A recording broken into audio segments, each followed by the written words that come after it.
এরপরেও আপনারা যদি কোরআনে কারীমের মহব্বতে বসে থাকেন, আমি আপনাদেরকে কোরআনে কারীম থেকে আলোচনা শোনাবো ইনশাআল্লাহ বিইذنিল্লাহ। ওমা তাওফীকি ইল্লা বিল্লাহ। সকলে বলেন আমিন। আমরা শুনতে এসেছি কোরআন, আওয়াজ করে বলতে হবে কি?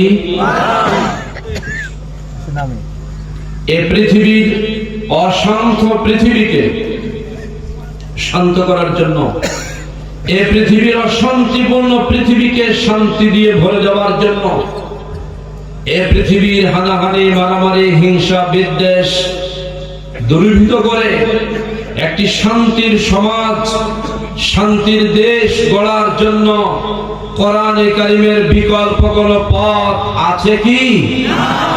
There is no alternative way without the Quran.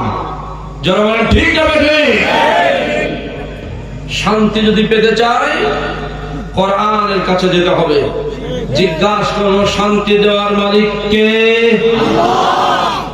আল্লাহ। সেই কোরআন থেকে শান্তির পথ খুঁজে নিতে হবে।